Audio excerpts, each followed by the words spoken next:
Hi hello ನಮಸ್ಕಾರ ಸ್ನೇಹಿತರೆ, ಎಲ್ರಿಗೂ ಅಜ್ಜಿ ವ್ಲಾಗ್ಸ್ಗೆ ಸ್ವಾಗತ ಸುಸ್ವಾಗತ. ಇವತ್ತಿನ ವ್ಲಾಗ್ ಏನಂತಂದ್ರೆ, ಅವತ್ತು ಕಂತೆ ಎಲ್ಲಾನು ಕಟ್ಸಿದ್ವಲ್ಲ ಹುಲ್ಲೋರೆನ, ಅದನ್ನ ಸಾಗಿಸ್ತಾ ಇದೀವಿ ಟ್ರಕ್ಕಲ್ಲಿ.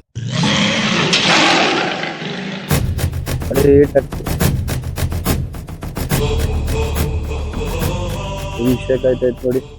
ಇಷ್ಟೇ ಹಗ್ಗ ಟೈಟ್ ಆಗಿ ಕಟ್ಟಿದ್ರು ಲೂಸ್ ಆಗೋಯ್ತದೆ ಗದ್ದೆ ಒಳಗೆಲ್ಲ ಹೊಡಿಬೇಕಾದ್ರೆ. ಜ್ಯೂಸ್ ಎಲ್ಲ ಇಳ್ದೋಯ್ತು ಒಂದ್ ಕಡೆ.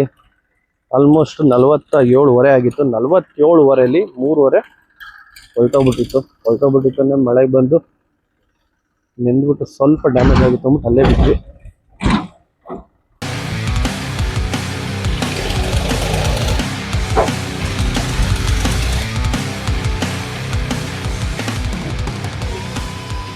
ಇದು ಅಡ್ವೆಂಚರಸ್ ತರ ಆಗ್ತೈತಿ ಈಗ.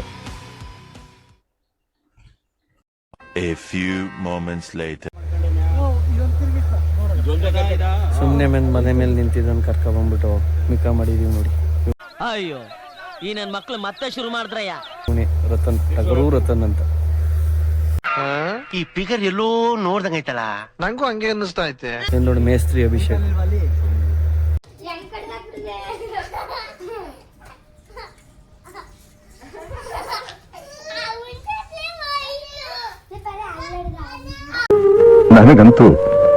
ನನಗಂತೂ ಈ ಜೀವನವೇ ಬೇಸರ ಆಗೋಗ್ಬಿಟ್ಟಿದೆ. ಇವ್ರಲ್ವಾ ರೇವುಲ್ಗೆ ಮದ್ದೊಡೆ ಕೊಡಮ್ಮ ರಾವುಗೆ ಅಂತಂದ. ಮದ್ದೊಡೆ ಅಮ್ಮ ಏನನ್ಬೇಕು, ಎಂತ ಮದ್ದೊಡೆನೂ ಇಲ್ಲ ಮದ್ದವ್ರಿಗೆಲ್ಲ ಹೆಂಗೆ ಅಂತಾನೆ ಅಂತ. ಅವತ್ತು ಮುಖದಲ್ಲಿ ಒಂದು ತೇಜಸ್ಸನ್ನ ನೋಡಿದೆ, ಏನನ್ನು ಸಾಧಿಸಿರೋ ಸಂತೋಷ. ಅಲ್ಲ ಕಣಲಿ, ನಮ್ಮ ಅಭಿಷೇಕ್ ಕಿಚ್ಚನ್ ಮತ್ತೆ ರತನ್ ಅವ್ನ ಪೊಲೀಸ್ ಸ್ಟೇಷನ್ ಬಿಟ್ಬಿಟ್ಟು. ಯಾವ ಬೋಳಿ ಮಗ ಹೇಳಿದ್ರಿ ಏನ್ರಿ ಅದು ಮಾತಾಡೋದು? ಏನ್ ಮಾತಾಡ್ತಾರ್ರಿ? ಯಾವನ್ರಿ ಅವನು? ಓ ಸಾರಿ, ಪೊಲೀಸ್ ಸ್ಟೇಷನ್ ಅಲ್ಲ, ರೈಲ್ವೆ ಸ್ಟೇಷನ್ ಬಿಟ್ಬಿಟ್ಟು ಬಂದು. ದೇವ್ರು ನಿಂಗೆ ಒಳ್ಳೇದ್ ಮಾಡ್ತದ, ನಿನ್ ಜನ್ಮಕ್ಕೆ ಹೋಗೋ. ರೈಲ್ವೆ ಸ್ಟೇಷನ್ ಬಿಟ್ಬಿಟ್ಟು ಬರೋಷ್ಟ್ರೊಳಗಡೆ ನಾಟಿ ಕೋಳಿ ಸಾಂಬಾರು. ನಾಟಿ ಕೋಳಿ ಎಲ್ಲ ಇದು ಸುಮ್ಮನೆ ಹೇಳ್ದೆ ಫ್ಲೋಲಿ. ಮೊಟ್ಟೆ ಕೋಳಿ ಸಾಂಬಾರು ಇದು. ಈಗ ಮೊಟ್ಟೆ ಕೋಳಿ ಸಾಂಬಾರನ್ನ ಚೆನ್ನಾಗಿ ತಿಂದು ಪಾಚ್ಕೊಳ್ಳೋದೆ. ಆಮೇಲೆ ನನಗೊಬ್ಬ ಚಾಲೆಂಜ್ ಕೊಟ್ಟವನೆ ಗುರು ಇವತ್ತು, ನಮ್ಮ ಯಶು ಅಂಕಲು. BGM ಬಿಟ್ಬಿಟ್ಟಿದ್ದೀನಿ ಆಡೋದು. ಬಿಟ್ಬಿಟ್ಟಿದ್ರು ಚಾಲೆಂಜ್ ಕೊಟ್ಟಿರೋದನ್ನ ಹೊಡಿತೀನಿ ಕೆಚ್ತೀನಿ ಅಂತ. ಅದಕ್ಕೆ ಇವತ್ತು 1v1 ಆಡ್ತೀನಿ. ಗೆದ್ರೆ ಮಾತ್ರ ಅವನ್ನ ನಾನು ಹೇಳ್ದೆ ಅಲ್ಲ, ಲೌಡಾನು ಆಗಲ್ಲ ಅಂತ. ಬಿಡಲ್ಲ. ಅವ್ನು ರನ್ನಿಂಗಲ್ಲಿ ಇದ್ದಾನೆ, ಪ್ರಾಕ್ಟೀಸಲ್ಲಿ ಇದ್ದಾನೆ. ನಾನು ಪ್ರಾಕ್ಟೀಸಲ್ಲಿ ಇಲ್ಲ. ಗೆದ್ರೆ ಮಾತ್ರ ರುಬ್ಬಿಡೋದೆ ಅವನ್ನ. ರಿಸಲ್ಟ್ ಗೆದ್ರೆ ಹಾಕ್ತೀನಿ, ಗೆಲ್ಲಿಲ್ಲ ಅಂತಂದ್ರೆ ಕೊನೆದೊಂದು ಇಮೇಜ್ ಹಾಕಿರ್ತೀನಿ, ನೋಡ್ಕೊಬಿಡಿ. ನಾನು ಕಣ್ಣೆದ್ರಿಗೆ ಶೂಟ್ ಮಾಡಿ ಸಾಯಿಸ್ಬಿಡ್ತೀನಿ. ಇರಿಟೇಷನ್ ಕಣ್ರಿ, ಕಳ್ಸಿ ಆಚೆ. ನೈಟ್ ಗೊತ್ತಿರುತ್ತೆ, ಇದು ಕಾಮನ್ ಆಗಿ ಚೆನ್ನಾಗಿ ಜಗಳ ಮಾಡ್ತಾ ಇದ್ಲು. ಕರ್ಬಿಟ್ಟು ಬೊಗಳ್ತಾ ಇದ್ಲು. ಬಿಚ್ಬಿಟ್ರೆ ಆಟ ಆಡಿಸ್ತಾಳೆ, ಹುಚ್ಚನ್ನು ಮಾಡಲ್ಲ, ಪಕ್ಕನೂ ಮಾಡಲ್ಲ. ಕಟ್ ಹಾಕಿದ್ರೆ ಬಡ್ಕತ್ತಾಳೆ. ಬಾ ಹೋಗೋದ ಅಂದಾಗ್ಲಿ ಏನಾದ್ರೂ ಮೂಸೋದು, ಹಿಂಗೆ ಬೆಂಟದು. ನೀನ್ 7 ಮಿಂಡ್ರಿ ಆದ್ರೆ ನಾನು 14 ಮಿಂಡ್ರಿ. ಇವಾಗ ನೀನ್ ಬೆಳ್ದಿದ್ದು ಲಾಸಾ ಪ್ರಾಫಿಟಾ? ಅದು ನಮ್ಗೇನೋ ಅಂತ ಪ್ರಾಫಿಟ್ ಕಂಡಿಲ್ಲ. ಓಕೆ, ಆದ್ರೂ ಏನಕ್ಕೆ ಬೆಳೀತಾ ಇದೆಯಾ? ಏನಕ್ಕೆ ಬೆಳೀತೇವೆ? ನಮ್ಗೆ ಅದೇ ಒಂದು ವೃತ್ತಿ. ಲಾಸ್ ಆಗಲಿ ಅದಕ್ಕಾಗಲಿ ಒಂದು ವೃತ್ತಿ ಮಾಡಿಕೊಡು. ರೈತ ಅನ್ನೋನು ಏನೇ ಕಷ್ಟ ಆದ್ರೂ ಬೆಳೆ ಬಿಡೋಕ್ಕಾಗಲ್ಲ.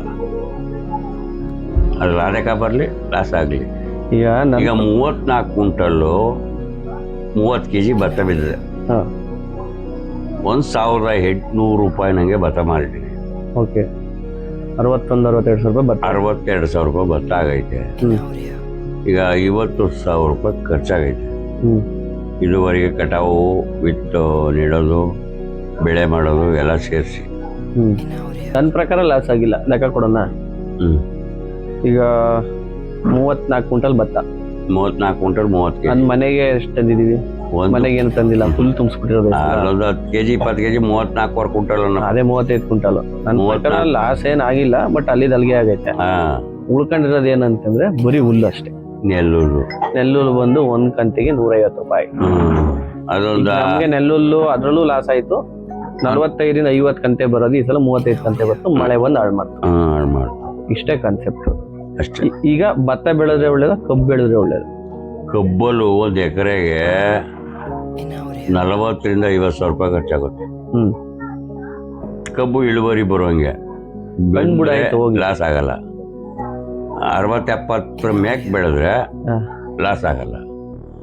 60ರೊಳಗೆ ಬೆಳೆದ ಅಲ್ಲಿಗೆ ಅದು ನೇರ 60 ಟನ್ ಮೇಲೆ ಬರ್ಬೇಕು. 60 ಟನ್ 70 ಟನ್ ಬರ್ಬೇಕು ಎಕರೆಗೆ. ಈಗ ನಾವು ಅರ್ಧ ಎಕರೆಗೆ ಹಾಕಿದೀವಿ, ನಾವೊಂದು ಅವರೇಜ್ ಒಂದು 38 ಟನ್ ಅಂತ ಕಡ್ಕೊಂಡಿದ್ವಿ. 40 ಟನ್ ಬರ್ತದೆ, 35 ಅನ್ಕೊಳ್ಳಿ. ಆ ಟೈಪು. ಓಕೆ, ಡನ್, ಮುಗೀತು. ಮತ್ತೆ ಭೇಟಿಯಾಗೋಣ. ನಮಸ್ಕಾರ. Thanks, love you for ever.